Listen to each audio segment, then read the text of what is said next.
Hi my loves, it's me. Welcome back to my channel. In today's video, we will going to have another reading for our collectives. And before we start, I would like to thank all of you for supporting this channel and for supporting our Baywitch and Co merchandise. Okay po, nandiyan po. Please click the link in the description box for everyone na gusto pong i-visit ang our shop and to have some crafts.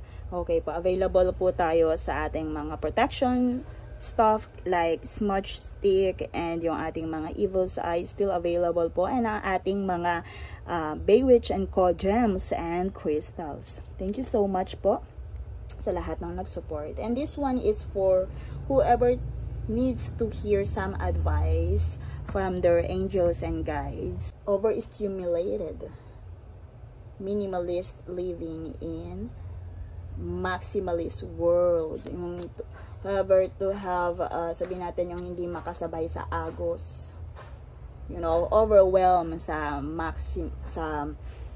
nire-required ng surroundings, ng environment, and also ng kanilang community or world. To whoever na yung mga overthinker natin dyan, this is for you. Looking for a ray of light from on high to hit them with something good. Sa mga nag-expect ng sabi natin good fortune, sa to whoever needs hope, para din po sa inyo tong reading na to. To anyone who needs the proverbial defibrillator paddles, to whoever needs support, para sa inyo din po ito. Okay, right now the current energy is the current energy for this, for our collectives.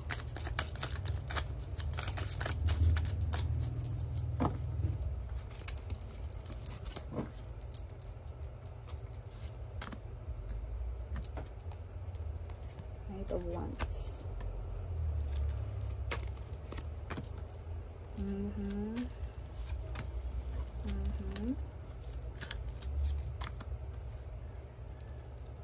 Okay. Right now, 4. You can see the 2-4 here.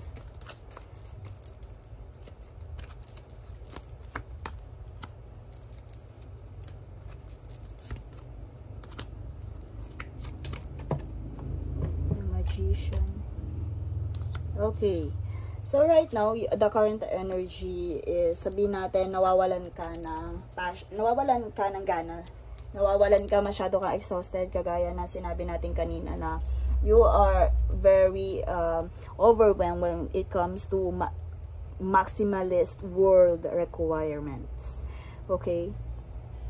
So maaaring ito, you are the collectives na you are dealing with, sabihin natin, possessions, kung anong nag-overthink ka when it comes to your possessions,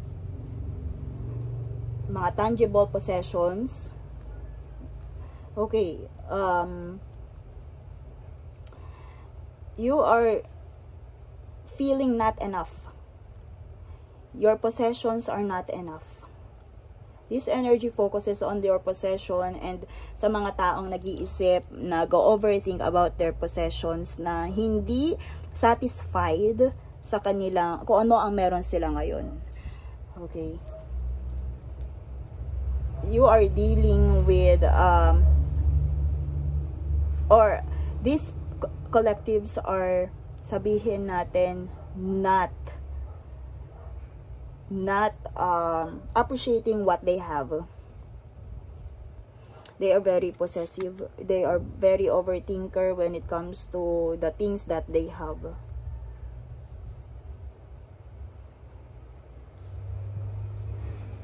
Okay. So your angels are telling you to continue to be on your sabi natin, be on your, kung nasan ka man ngayon, just continue. Okay? Take a leap of faith. Take a leap of faith. Kasi, nag-iisip ka, mag-overthink ka, diyan sa maaaring meron kang nakita, meron kang nakikita na nagkokos sa'yo ng pagiging unappreciative kung ano man ang meron ka ngayon. Okay? Meron kang mga nakikita sa iyong paligid na nag-cause sa'yo ng pagiging, sabihin natin, na nag-cause sa'yo ng paghahanap na parang parang hindi mo kaya or iba lang ang meron nun. But eto lang, one thing is for sure, wag kang kung ano man ang nakikita mo sa iba, maaaring hindi lahat ng nakikita mo ay iyon na yun. Okay? So, pwede kasi mag-cause yun sa'yo ng pagtatanong sa life mo na bakit yung sa'yo or bakit ikaw hindi ganun? Bakit yung iba parang ang dali lang sa kanilang makuha yun? Bakit yung akin? Bakit ako hindi? Parang nandito ka sa state na to na kung saan hindi mo na-appreciate kung ano meron ka. Nakukulangan ka for what you have. Nakukulangan ka regarding with this energy or possession, kung ano man ang meron ka right now. Nakukulangan ka dito because doon sa mga nakikita mo sa paligid, sa na-witness mo sa paligid na parang sabihin natin ikaw, kumbaga, hindi mo kayang sabayan yung mga nakikita mo. But right now, your angels or your guides are telling you, hindi mo alam kung ano ang meron doon sa situation na yon. So, don't compare. Just focus on your manifestation. Be grounded sa ating mga overthinker na collectives regarding with these pentacles. Ayan. This energy focuses on the pentacles or sabihin natin resources. Maaaring you needs to be grounded. Huwag kang masyadong mag-overthink regarding with your possessions or yung kung ano man ang meron ka ngayon. Like savings, like things na kaya mong bilhin. Appreciate what you have. Okay? Appreciate yung mga gifts sa'yo. All you have to do is, don't look for somebody else or someone na meron na wala ka right now. Be thankful kung ano man ang meron ka. Manifest kung ano ba ang gusto mo. Okay? Kasi ngayon ay masyado ka nag-overthink na nagkakos sa'yo ng, kumbaga, pagiging kawalan ng gana or energy with what you have right now. All you have to do, ayan, the cards are aligning. Be consistent. Take a leap of faith. Magpatuloy ka lang. And appreciate what you have. Kasi hindi mo yon nakikita. Kung ano man yung okay, another one is your angels are telling you for the coming of financial opportunities. All you have to do is to manifest. Kung yun ba talaga ang gusto mo, yes. But, hindi mo ma-manifest yun kung hindi talaga iyon ang gusto mo. So, right now, you have to focus on your manifestations. To the actualizations, ano ba talaga ang gusto mong magkaroon? Ano ba talaga ang gusto mo? Paano? You are into manipulation and unfulfilled potential. Okay? So, somehow, you are, sabihin natin, nakatingin ka or you witness something yung na hindi mo nakikita. The manipulation and the devil is here. Ito yung nag-cause sa'yo ng energy na to. Hindi mo nakikita kung ano ang totoo. So, wala kang alam dito sa situation. Kumbaga, kung ano ang nakikita ng iyong mata ay hindi totoo. So, just focus on yours. And it's time for you to regenerate and moving on. Even much stronger. Ayan.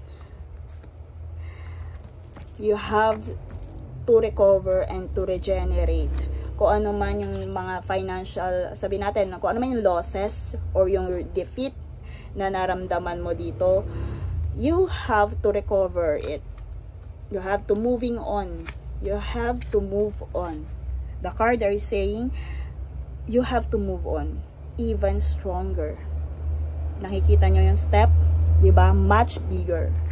So, when it comes to these issues, your guides are telling you to keep going. Kasi, there's a financial healing offering for you, coming for you. There's a financial healing. The painful swords falling out. Ayan. Palalagpasan mo rin eh. Basta do not compare. Huwag kang maniwala kung ano man yung nakikita mo sa iba, sa paligid mo. Huwag kang mag-overthink. Huwag kang ma-pressure doon sa nakikita mo. Okay. There's an offering, a gift from your guides, from your spirit guides, from your angels. Because the Page of Pentacles is here. Diba? Kasi itong, sabi natin, yung over-obsessed when it comes to financial stability and financial issues, ay nagkakos sa'yo ng heavily emotional pain. Connect with the earth and music. Okay, earth again. Earth is connected with our pentacles. Connect with the earth. Pwede ma-heal mo itong pentacles issue or financial issue, career issue by connecting with the earth. And isang ano din yun ha, isang technique din yun para ma-heal mo yung sabihin natin kung meron ka mga financial issues, ma-heal mo siya, makipag-connect ka kay earth. Humipo ka ng halaman, ng puno. Yes, they are connected because they are tangible. Kumipo ka ng bato, ng crystals para kung ano man yung mga financial and possessions issue ay ma-heal mo and ma-balance. Then, music. There's a lot of abundance music. Pwede yan, makakatulong na sa'yo. Totoo siya because they are, sabihin natin, composing with hertz na masasabi makakapag-suit ng energy mo and ng financial creative energy. And your body needs massage. Okay? Your body needs massage because you are into, sabihin natin, stuck energy with this reversed King or Knight of Wands. Knight of Wands, right? Tama. Okay, Knight of Wands. So, para mag-flow ulit yung energy, magkaroon ka ulit ng, sabihin natin, ma-hypen ulit yung energy and inspiration para ma-receive mo ulit ito, mga manifestations and good blessings na to. Kailangan mag-flow yan. Dance, ayan, flow. Kagaya ng sinabi ko sa galaw, gumalaw, you have to move. You have to move. My loves, okay?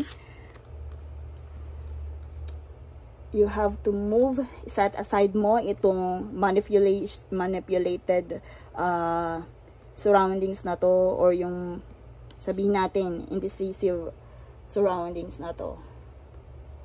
Deception surround and illusions na to. Okay? Ayan o. Ito naka-apekto to sa'yo kaya ito ganito yung energy mo right now. So, lagi mong tandaan, yes, confirmation, na you are wasting some time. Kumbaga, na masyado siyang may malaking impact sa'yo, iset aside mo siya. That is just an illusion and deception. Sabihin na natin, naging distraction mo. Okay? What else? Message from your angels.